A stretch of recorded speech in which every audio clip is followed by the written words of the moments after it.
akan muncullah para penegak hukum yang mentalnya seperti anjing. Inna lillahi wa inna ilaihi raji'un.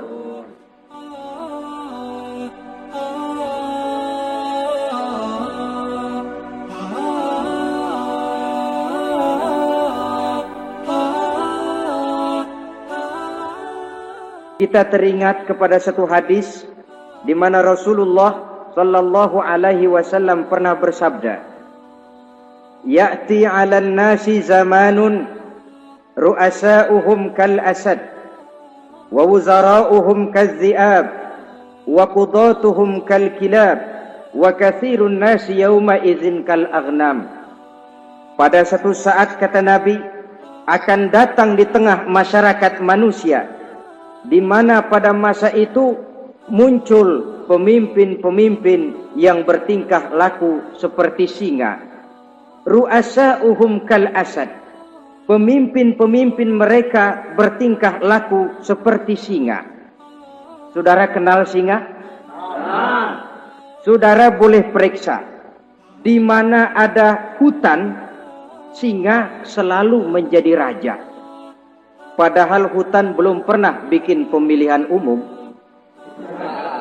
Tapi yang namanya singa tidak pernah peduli.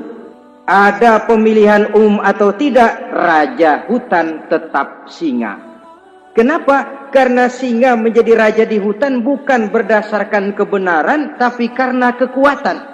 Karena kuat, maka dia naik jadi raja. Soal benar atau tidak, soal lain. Maka sebagai akibatnya, setelah si singa ini naik menjadi raja hutan, dia bukan melindungi rakyatnya, malah makanin rakyatnya. Coba saudara lihat di hutan. Kambing rakyat hutan dimakan oleh singa. Ayam rakyat hutan dimakan oleh singa. Sapi rakyat hutan dimakan oleh singa. Inilah akibatnya karena singa naik berdasarkan kekuatan. Setelah naik bukan melindungi rakyatnya, malah makanin rakyatnya. Mental semacam inilah yang dimiliki oleh Raja Namrus laknatullah alaih.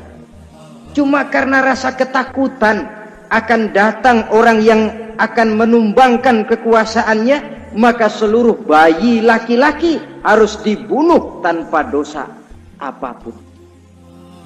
Itu akan datang di tengah masyarakat manusia, muncul pemimpin-pemimpin yang mentalnya seperti singa.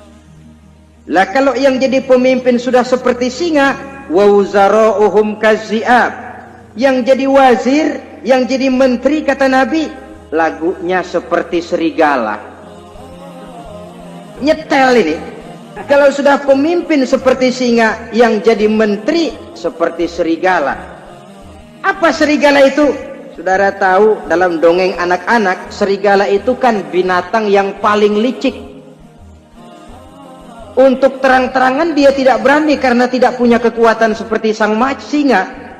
Maka dia pakai ilmu kelicikannya. Serigala itu kalau ingin makan daging ayam, pakai bulu ayam. Kalau kepengen makan daging kambing, pakai bulu kambing. Pendeknya, serigala binatang yang menghalalkan segala macam cara asal tujuan tercapai. Itulah serigala. Lambang dari sifat kelicikan. Lempar batu, sembunyi tangan. Pengen makan daging ayam, pakai bulu ayam, nyaruh jadi ayam. Pengen makan daging kambing, pakai bulu kambing, nyaruh jadi kambing. Ini akibat dari yang pertama tadi. Pemimpin seperti singa, lalu menteri pun seperti serigala. Efeknya kemudian yang segera menyusul apa? Wa qudatuhum kal kilab. Kalau pemimpin sudah seperti singa, menteri sudah seperti serigala, wa qudatuhum kal kilab, akan muncullah para penegak hukum yang mentalnya seperti anjing. Inna lillahi wa inna ilaihi raji'un. Penegak hukum yang mentalnya seperti anjing itu. Anjing, saudara lihat, anjing akan setia kepada siapa saja yang memberinya daging. Kalau dia disuruh jaga rumah, dia tidak bisa membedakan mana yang maling, mana yang tamu. Biar yang datang tamu, kalau nggak bawa apa-apa, pasti digonggong. Biar yang datang maling, kalau bawa daging, anjing kalem. Pokoknya siapa yang memberi saya daging, itulah majikan saya. Apa kata majikan saya, itulah yang saya laksanakan. Maka hilang kebenaran hukum, hancur norma-norma keadilan. Oleh karena apa? Oleh karena anjing dapat daging. Lalu dalam kondisi semacam itu, yang jadi rakyat bagaimana? Kata Nabi, wa katsirun nas yauma izin kal aghnam. Adapun kebanyakan orang pada masa itu, lagunya sudah seperti kambing. Saudara, kambing itu binatang yang cuma menang groyokan dan tidak punya alternatif. Namanya kambing, digiring ke lapangan embe. Betul kan? Betul. Digiring ke kuali embe. Dikasih makan rumput embe. Sampai pun mau dipotong masih embe juga. Tidak punya pilihan lain si kambing ini, tidak punya alternatif lain. Kondisi semacam inilah yang terjadi di masa pemerintahan Raja Namruz laknatullah alaih.